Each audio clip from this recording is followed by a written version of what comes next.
अस्सलाम वालेकुम नाज़रीन, मेरा नाम उज़्मा उस्मानी है और मैं लाहौर म्यूज़ियम में कीपर पेंटिंग के तौर पे काम कर रही हूँ। आज हमारी गुफ्तगू का मौजू Kangra school of miniature painting की एक नहायत ही खूबसूरत तस्वीर है, जिसका मौजू जो है वो कृष्णा और उसकी बांसुरी है।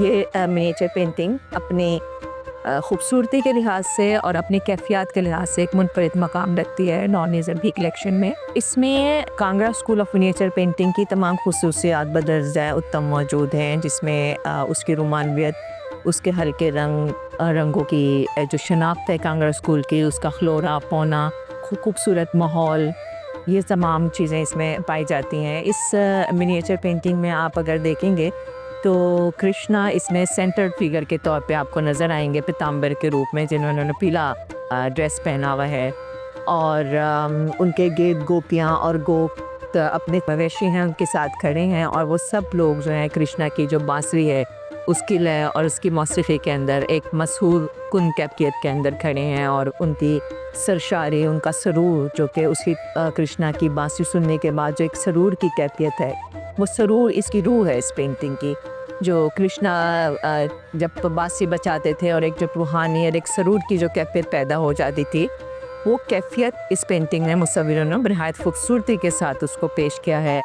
उसके अंदर आपको ऐसा लगेगा जैसे वक्त ठहर गया हो, जैसे हवाओं ने चलना बंद कर दिया हो, जैसे दरख्तों ने गिरना छोड़ दिया हो, और सब जो है वो कृष्णा की बांसुरी की आवाज़ के अंदर उसकी तरफ ध्यान दे के उसको सुनने के अंदर पूरी अपनी रूह के साथ, अपने पूरे दिल के साथ इसकी बांसुरी की आवाज़ सुनने में मगन हैं। और दूसरी तरफ आप देखेंगे कृष्णा भी बहुत ही जज़्ब की कैफियत में और बहुत ही डेप्थ के साथ मगन होके, बहुत डूब के बांसुरी बजा रहे हैं।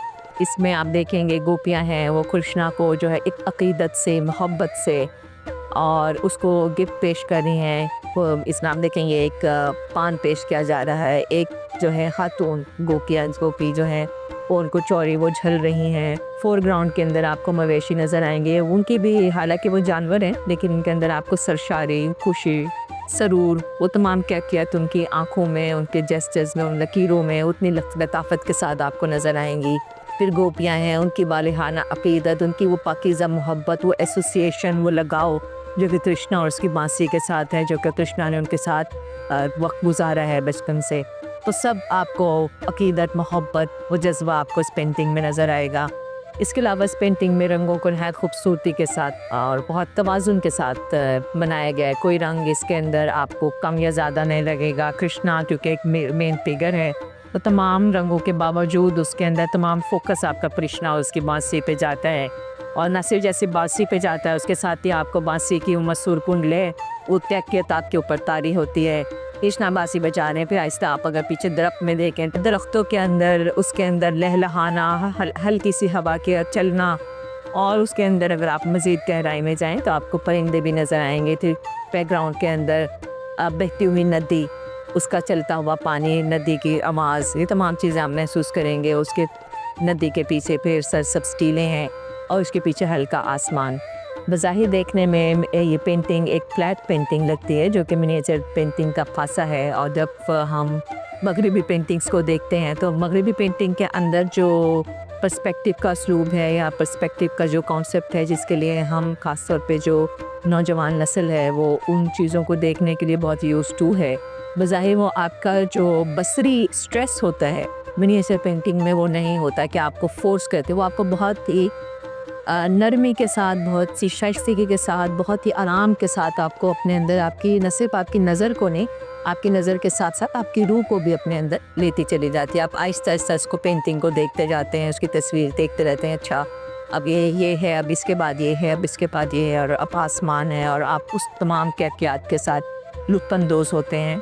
और जहाँ ये एक आर्ट का शाहकार है, वहाँ पर हिंदू मज़हब के हवाले से इसका जो मौजू है वो इश्क़ इलाही और इश्क़ हकीकी को भी करता है, क्योंकि राधा और कृष्णा एक ऐसी मिसाल है जो कि इंसान का, उसके जो सुप्रीम पावर है, आप उसके साथ जो इंसान का ताल्लुक़ होता है और जो कशिश होती है, उसके लिए अलामत के तौर पर है। और बांसुरी की जो आवाज़ है वो हिंदू मज़हब में एक सूफियाना रंग लिए हुए है अपने अंदर। जैसे हमारे यहाँ भी सूफीज़म है, उसके अंदर बांसुरी का एक ख़ास मकाम है। बांसुरी को हम इससे एसोसिएट करते हैं कि जब तक वो खाली ना हो और उसमें उस वक्त से ना गुजर जाए। बांस उगता है, फिर उसको एक ख़ास शक्ल ली जाती है, फिर इसमें सराप होता है, वो उसके अंदर खाली होती है। फिर जब उसके अंदर से सुर जो बजाने वाला है, इसके अंदर इसके सुर आते हैं तो वो बहुत खूबसूरत धुनें बजाती है। इसका मकसद है कि सादगी जो है और अपनी सुपुर्दगी जो है, सादगी और सुपुर्दगी जो है किसी को दे देना। जब तक आप अपने अंदर से मैं नहीं मिटाते,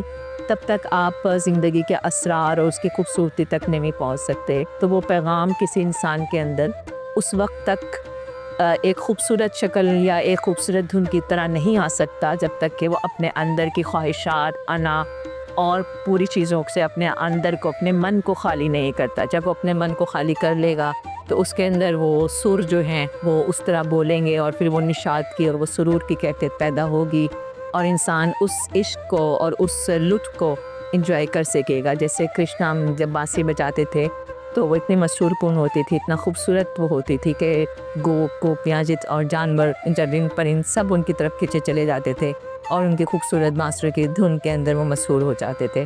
तो ये जहाँ एक दुनियावी मैसेज के अलावा, दुनियावी खूबसूरती के अलावा, ये पेंटिंग जो है रूहानी और दुनियावी दोनों मौज़ूआत को बहुत खूबसूरती के साथ बयान करती है।